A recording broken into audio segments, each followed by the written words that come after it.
Tadi sudah nelpon, ada yang dari Percobaan Muara, Dia bilang kami tidak jadi berangkat karena sampai dikerjakan apa itu ada longsor.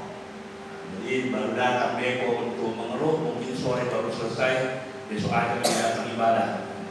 Jadi ini salah satu kendala-kendala yang membuat kita tidak seperti harapan, tetapi janganlah ini mengurangi daripada hadiran Tuhan, hikmat-hikmat ada di tempat ini, tetapi biarlah ini terus memacu semangat kita agar boleh semakin sungguh-sungguh.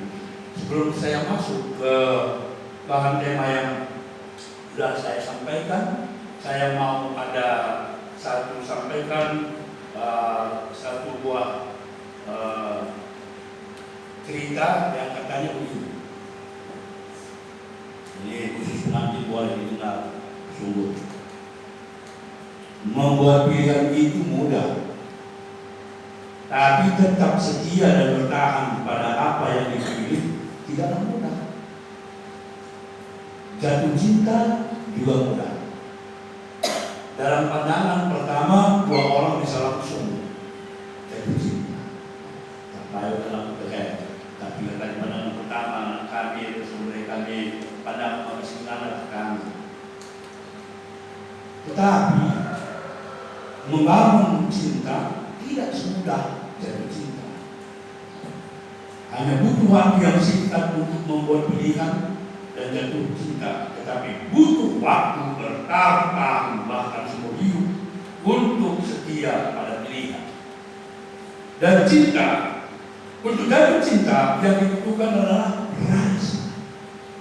Sedangkan untuk membangun cinta yang dibutuhkan bukan sekedar rasa, tetapi juga komitmen. Harus ada komitmen, kesetiaan. Berkomitmen bukan sekedar janji manis di bibir. Berkomitmen berarti mengikatkan diri pada sesuatu atau seseorang dengan kerelaan dan ketulusan hati. Berkomitmen berarti menyuruh diri membuat kontrak dengan diri sendiri untuk membuat sesuatu dengan keteguhan hati. Ini lebih. Jadi harus ada komitmen. Seperti Nabi katakan, hanya saya kesembuhan. Ya kalau ragu-ragu mundur aja. Saya percaya, sudah yakin. Jadi kita akan bercerita tentang membangun pernikahan dan terbiasa yang kokoh. Kalau kita perhatikan gedung ini, tempat kita ibadah ini, maka ada bagian-bagian yang terpenting dari gedung ini yang pada umumnya tidak terlihat oleh mata. Kalau dinding, plafon atas, lampu bisa kita lihat. Tetapi ada satu yang sering kita tidak perhatikan ketika kita duduk di dalam gedung ini.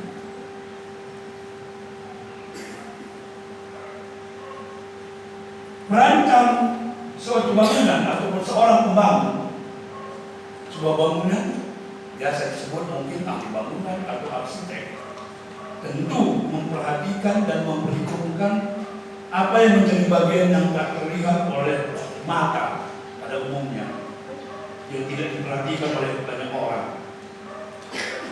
Jadi artinya apa yang tidak terlihat di sekarang ini, apa itu pondasi. Ini Bapak Karigan yang membuat bangunan ini lama yang ketiga. Nggak ada yang cocok tukangnya, ganti terus. Dan ketika saya bertanya kenapa, nggak kuat nanti. Dan pernah dia katakan, bagaimana yang dibangun ini saya kurang tahu. Kami borong 9 juta Pak. Saya kasih lebih kalau kau bisa.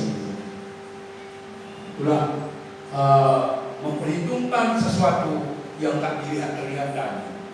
Dan ketika orang itu membuatnya, maka bapak mereka yang angkatnya palu 10 kilo dipukulnya semua, diberikannya. Kenapa begitu? Rupanya fondasi ini kalau dibuat bangunan harus kokoh, harus solid. memerlukan waktu yang lama, ada perencanaan yang matang, harus ada kerja keras. Tidak bisa biasa-biasa membangun sebuah gedung, apalagi fondasinya tadi. Seorang pembangun yang bijaksana harus berpikir jauh ke depan. Saya lihat ini jauh ke depan. Kenapa? Saya pikir-pikir anak kami hanya 30, tambah kami sudah terlalu besar gedung ini. Tapi selalu bapaknya berkata sama saya, karena sudah Tuhan ya Pak, keturunan kita pagi ya, Rusia ke dunia saya. Artinya ada pemikiran yang jauh ke depan. Jadi harus waktu yang banyak sebelum bangunan itu selesai. Jadi pikirannya dituangkan terus di bangunan ini. Jadi seorang pembangun yang bijaksana, dia tidak hanya berpikir tentang rumah yang dibangunnya, tetapi juga apa? Dia berpikir mengenai orang-orang yang akan tinggal di dalam rumah itu. Jadi tidak hanya melihat pentingnya pokok dari terpaan badai angin hujan apapun, tetapi boleh menjadi tempat berteduh yang nyaman dan aman bagi orang-orang yang akan menempati, yang akan tinggal di dalam bangunan ini. Ini yang harus dipikirkan. Bahkan bahan pun tidak asal-asalan. Asal saya tanya bapaknya, kenapa ini dari biru pasir? Dia lebih hitam. Padahal dia tukang dorong. Ada pelepah 6. Kenapa bukan dari 6 orang di pasirnya? Dari tentu membuat satu bangunan selain fondasi, bahan-bahan juga harus yang berkualitas. Tetapi tidak demikian seorang pembangun yang bodoh, tidak peduli, tidak mau menaruh perhatian penting pada kualitas bahan-bahan yang akan dipergunakan untuk mendirikan bangunan itu. Jadi pikirkan, ya selesai, cepat. Dia tidak peduli siapa nanti akan tinggal, mau roboh, mau apa, mau nyaman atau tidak. Tidak dipikirkan. Ini yang mau kita renungkan buat kita yang boleh hadir di hari ini untuk menghadiri, untuk menerima pemberkatan pernikahan untuk proyek kita. Karena membangun hidup pernikahan sama halnya dengan membangun sebuah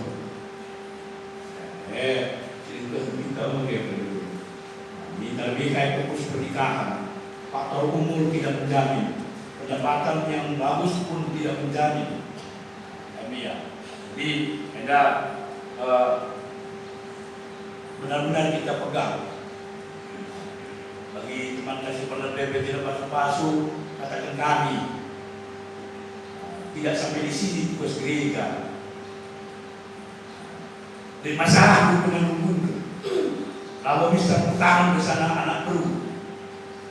Di sana pengurus gereja dia, kami nggak pernah di jemaat. Mari Pak Ketua kita lihat untuk kami beri perpuluhan. Tidak sekali 2 miliar ini. Kalau begini bisa digantungkan kita mati. Tapi sebenarnya kita sudah kalah kami 50. Artinya membangun hidup pernikahan sama halnya dengan membangun sebuah rumah. Artinya tidak selesai dibangun dalam satu malam. Tidak ada kehidupan pernikahan yang selesai dibangun dalam satu malam. Bangunan pernikahan juga yang boleh hari ini tidak selesai dalam hari ini saja. Pernikahan banyak butuh waktu. Jadi harus jauh memandang ke depan. Sebab pernikahan harus apa? Tetap dipelihara sepanjang kehidupan kita bersama. Demikian. Abang cerita ada satu cerita di tahun 2006 ketika SBY menjadi presiden di negara kita. Pernah dihebohkan dengan cerita Istana Negara dan Istana Merdeka mau rusak gara-gara rakyat. Rakyat yang begitu kecil, sangat imun sekali pada katakan masalah tindak, menggerogoti bangunan istana negara dan istana merdeka, sehingga membuat apa? Seistana kebakaran jenggot, bahkan menteri perumahan pun sibuk dibuat SBY. Para ahli juga sibuk.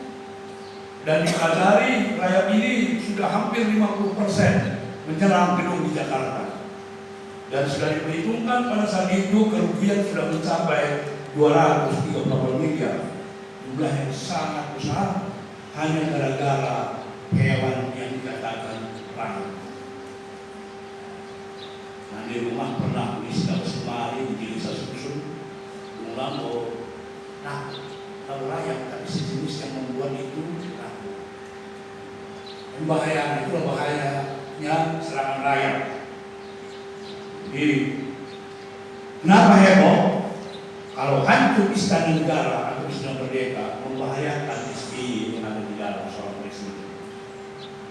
Demikian juga hidup pernikahan, kalau dibangun di atas cinta saja menggebu-gebu, di atas komitmen yang begitu kuat, tapi bukan lantas ada imunitas, ada kekebalan kalau sudah rayap tadi memasuki kehidupan kita. Ini kita mau dengar, belajar apa yang membuat rayap-rayap dalam pernikahan rumah tangga sehingga mengancam keberlangsungan daya tahan bangunan pernikahan kita. Yang pertama dikatakan di sini, biasanya membuat rayap dalam rumah tangga, membuat pernikahan tidak langgeng, tidak bertahan lama. Ketika kita masuk dalam pernikahan, apapun yang kita lihat, harapan yang sudah kita bayangkan tidak realistis seperti yang kita bayangkan. Nah, bagi saudara-saudara, bukan seperti romantisisan cinta roman yang selalu menyatakan yang indah-indah, cinta Cinderella. Nah, bagaimana? Kenapa? Karena baru sehari saja kita ada masalah baru. Mencari lusur, banci goyang, rusak bangunan rumah tangga gara-gara rayap. Apa rayap yang pertama? Karena harapan yang tidak realistis di dalam kehidupan kita. Lalu tentang lebih kita terbagian nanti tiga. Bagaimana? Sebentar dengan imaman naik bedah kami berbeda Nina darami pagi teman geluh dia semua memindu rumah begitu bulan ada baju begitu begitu kada darami lah pagi sekarang di kesana enggak mah belum geluh adik banci kambal-kambal agak dalam-dalam sini enggak laki-laki mulai cuma lari bulan kewalia perhitung ranting kambal-kambalnya banci jadi rem dan lincuah-lincuah menggegahkan yang mana bahwa menggegah mana ya tak menerima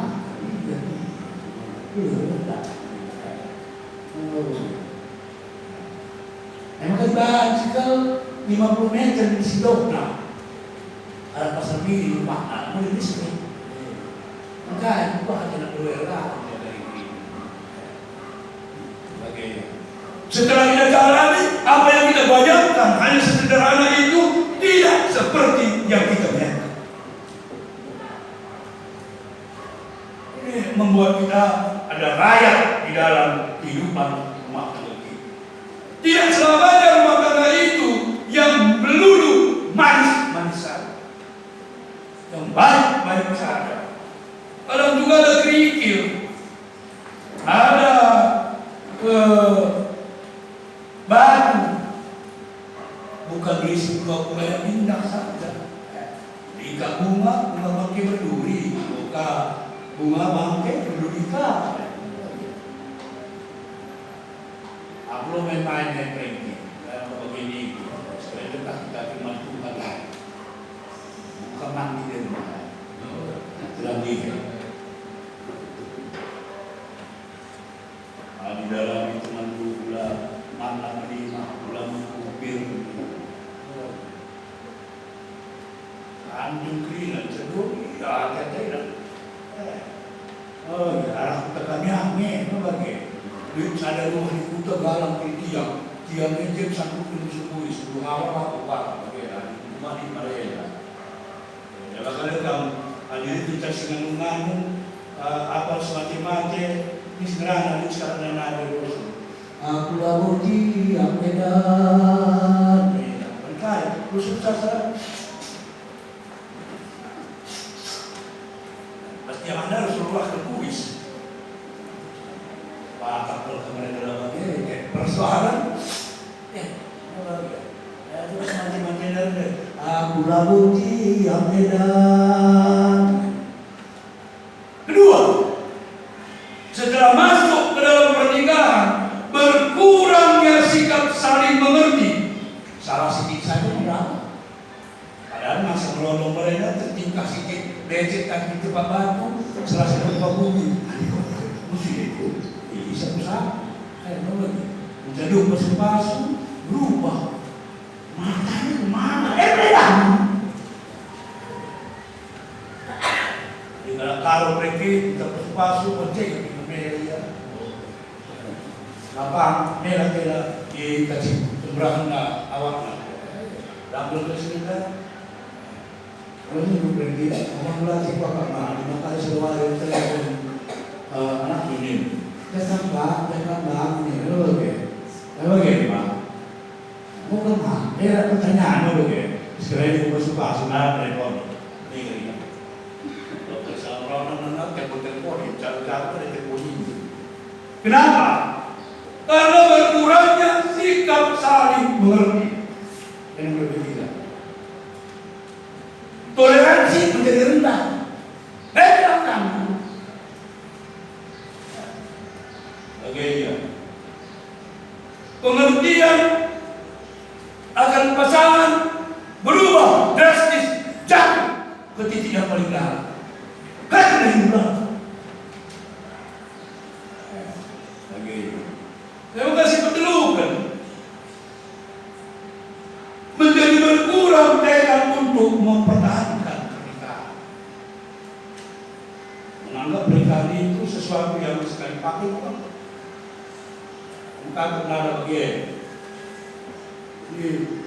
Maka diurus oleh sekali juga jadikan rohani itu jadi gaya dalam hidup. Dan gereja segala puji syukur hanya bagimu Tuhan. Apa bagian? Ani nasuan pe sayurnya bagi ukur. Ada satu saudaraku yang setia, tak pernah dia tinggalkan diriku. Ulang lagi terus lagu. Pulangkan saja aku pada ibuku.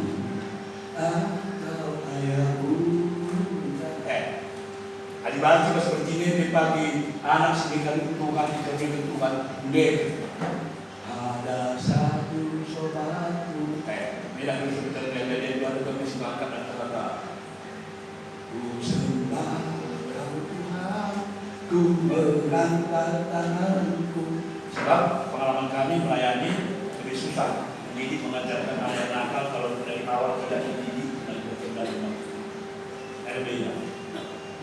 Enak salah sada dulu rakyat dalam sebuah pernikahan seperti rakyat yang menggerogoti sebuah gedung yang membuat rumah tangga itu hancur. Ada tiga proyek tadi. Jadi bagaimana kita mengatasi rakyat-rakyat sebelum kita berbicara tentang membangun sebuah bangunan pernikahan. Ada Mika, mesti kita Mika 6 ayat malu tidak bagaimana bacakan. Hai manusia, telah diberitahukan kepadamu apa yang baik dan apakah yang dituntut Tuhan daripadamu, selain bernakwa diri, mencintai kesetiaan, dan hidup dengan rendah hati terhadap Tuhan.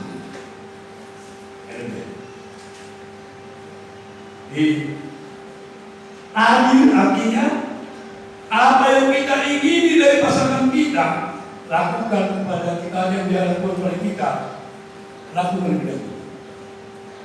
Adil lebih kata terus kita persiapan laki-laki yang ingin dihargai.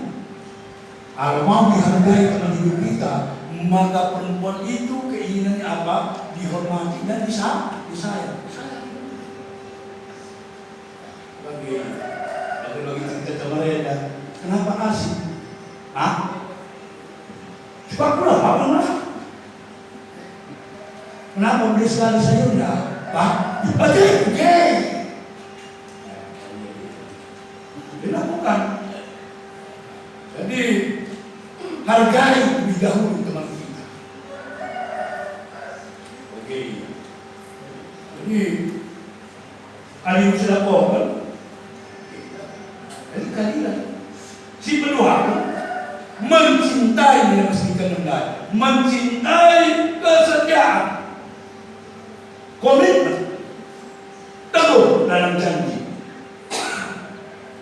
Jangan kamu, aku setia lurus. Tunggu kali bakso ya Pak, woi, mulai mengindah bakso berapa? Belah kali polisi bikin dana, kalau satu tunggu, lagi di kantornya, musuh negara ratus gitu. Kamu nak polisi belum besar, maka bakso satu tunggu. Makanya yang berfirman Tuhan mengatakan, barang siapa setia dalam perkara-perkara kecil, ia setia juga dalam perkara-perkara besar. Dan barang siapa tidak benar dalam perkara-perkara kecil, ia tidak benar juga dalam perkara-perkara besar. Lukas 16:10. Maka dituntut untuk mengatasi rakyat-rakyat dalam sebuah bangunan perlindungan tangga. Itu apa tadi? Mencintai kesetiaan utama tadi lagi. Yang berikutnya diingatkan firman Tuhan, rendah hati. Rendah hati. Rendah hati. Saya membutuhkan. Hadirin dalam karma bagi prinsip dua-duanya. Ada yang gambarkan kita ini seperti burung yang satu sayapnya. Istri kita sayapnya juga satu. Agar dapat terbang bersama-sama, maka sama-sama sayap itu harus rendah hati, mau mengampuni, mau memaafkan, mengakui kekurangan teman kita. Energi. Mudah mulut kita memuji. Repania, maafkan, tanda pengampunan belakang. Pernah begitu? Pengampunan belakang. Lalu pernah begitu? Ini bagaimana pengampunan belakang. Dari sobek, bapak sobek, parah. Yang mengkelak. Makanya bapak sobek, nanti sobek. Nanti sobek. Ini dan ampuni kesalahanku, nanti sobek. Turikan kesalahanku, bapak sobek. Lakukan kalian ampuni, sahabat bapak sobek. Merusukkan perkulungan Maria persekutuan kaum ibu. Ampunilah sesamamu saudaramu sebelum matahari terbenam dengan ada sobek. Kata Bapak sobek, kali ini salah. Pernahkah aku gawa-gawa rasmina Yesus kemarin ada sobek. Ampuni dunia ada sobek. Lekah kemudian Bapak sobek, mohon maaf. Pernahkah aku gawa-gawa rasa angin musim tenang ada sobek. Gawa-gawa kehidupan tembok yang ada sobek. Ini kehidupan. Pernah aku rezeki yang tukang pecal gawa-gawa dengan gunung Sinabung meletus ada sobek. Belum. Rasmani kami pernah nonton lealta, cap nade sobek, ampuni ya aku nade sobek. Kayak dia bapak sobek, kami yang mengampuni benar kamu ampuni Bapak sopir. Dalam hati kalau kita pagi lalu masuk surga juara Bapak sopir. Kayak salah mungkin dan Yesus. Tupung berangkat grab pagi-pagi Bapak sopir. Utama usul sarapan beras ke susu dulu sedikit gas putih tak beracun Bapak sopir. Adi bagian ada sopir ada keakumaran ada sopir. Pengampunan kalau berjalan racun juga berjalan terus. Tapi hari ini diingatkan agar rakyat itu tidak ada dalam pernikahan bangunan rumah tangga kita, maka kenakan tadi keadilan. Kenakan juga tadi apa? Rendahan.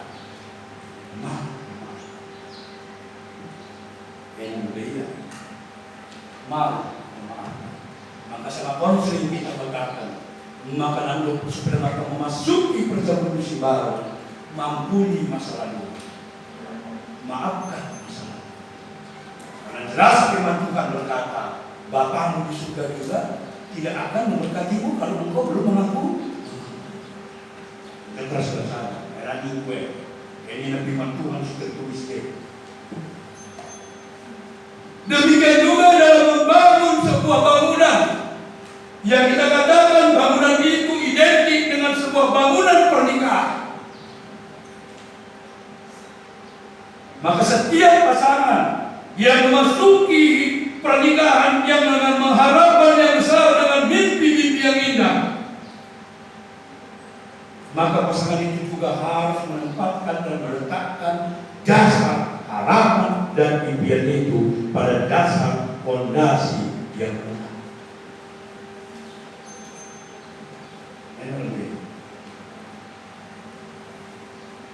Ketika saudara mendapatkan fondasi yang lemah, maka banyak pernikahan kandas.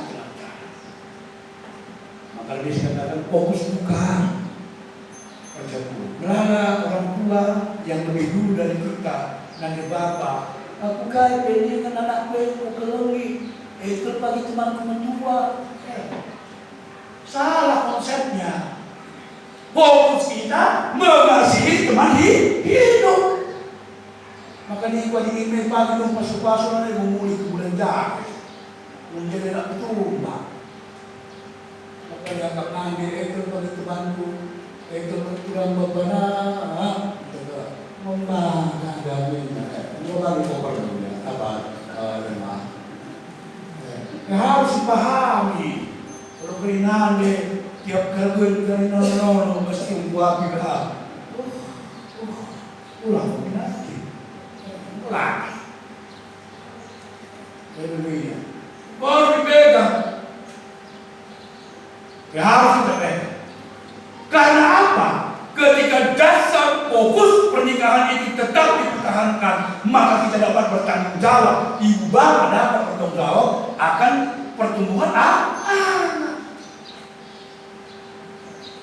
Adalah kita nabi berfoto begitu kita mengenai bertukar ini kita tidak lagi Tuhan kami dan Tuhan puji lebar buah dan Tuhan Tuhan melalaban buah dan Tuhan melalaban Tuhan lewat bilu ketiga walau mereka satu Tuhan walau kapan bulan benar kaliu di Tuhan. Ayo mereka pergi ditumbuhkan di bawah semua bangkit. Tuhan pilih. Ucapan dari kebukaan ya. Maka baju kalah apa saja yang harus yang perlu kita taruh dalam sebuah pernikahan yang itu pertama sekali. Seperti pembaca di Kanun 8 ada kesetiaan. Kesetiaan kita pada pasangan hidup kita tidak hanya secara fisik, tetapi secara hati kita. Sebab jika tidak demikian pernikahan akan berada di jurang kehancuran. Karena tidak ada kesetiaan, maka ada wanita lain lain, ada pria lain dalam hidup rumah tangga.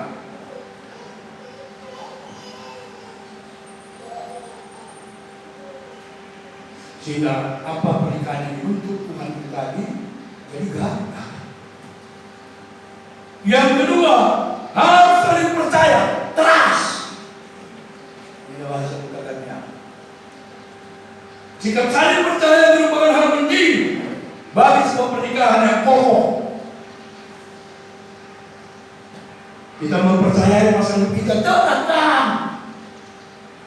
Kalau kalian kisah saja bersuri, kalian akan berkalian, naik kacau sini kalian itu. Cekah, kalian berkalian. Asal kita dasar rapi dari prediksi anak kami. Aku pernah bagaimana lagi. Beli barang aku buat baju-bajuku. Bila kami betul dah buat dia. Mis ni nama dia. Udah ada dah. Rana. Kamu begini dari mama gue ni kan. Dia dengan kamu juga. Lagi ya, lama. Ipan juga masa bertemu. Harus memiliki saling percaya. Kalau saling curiga, yang berat. Itulah percayakan. Jadilah orang dipercayai dan dipercayakan. Dan jadilah orang yang mempercayai. Maka dia dipercayakan teman-teman, pegang jadilah orang dipercaya. Jadi orang dipercaya. Ingat tidak, seserahnya mereka. Kata dalam masih ada depan, ciri terus itu terang. Ada dalam lagi sebagainya. Terus kita mau perkara. Bahasa panggilan pertanyaan ini tidak capar ke ini. Suruh kau pengawal berdukung. Ciri minahal kan? Bisa bagaimana dia lagi bagi kegiatannya orang sama sih. Bagai ya, aku berangkatkan dia dalam nama berarti itu toh kan, bagai ya, berangkat nani-nani, itu bikin apa sih bagi aku susu, tuh dia mau itu tuh di pangkalan itu, sama hati itu, elang, kayak betul, emang memiliki kelembutan, gentleman. Sikap lemah lembut bukan berarti menunjukkan kita lemah. Kan harus tekan dengan anak-anak yang janda, laki-laki engkau, kalau ada di hatimu yang mau dikasih tahu, menangis pun bukan berarti mengurangi kau tidak cantik. Harus ada lemah lembut. Kenapa? Karena orang lemah lembut adalah firman Tuhan yang akan memiliki dunia. Maka sudah sudah bicara-bicara. Maaf bang, kakinya hijrah. Jadi saya, hari kita masih pakai kaki tahu. Aku lu beli di nama Mandiri Marenda. Kita hadir di blok Citra ini, pertanyaan ini membawa perubahan. Kait perubahan, si bersih kesehatan, bela bersih keringan. Macam mana sekarang tak ada. Enggak? Kasar. Sudah. Mana? Lalu menemukan. Bukan aja gue. Lagi. Berapa? Masuk bulan juga soal. Ada rumah. Menemukan. Maka memiliki komunikasi yang baik. Pernikahan yang baik menuntut adanya kedalaman hubungan yang hangat antara suami dan istri. Setiap kali kita tidak menaruh perhatian pada apa yang dikatakan pasangan kita itu sudah menandakan mengirimkan pesan kepada pasangan kita bahwa kita tidak menghargai hidup. Merananya merana teman-teman yang bilang handphone. Masih dulu pada tenda. Tukang roti, sehat bu. Kurang uang saya, enggak apa-apa. Kalau cukup ambil 2 potong lagi bu. Mau lihat?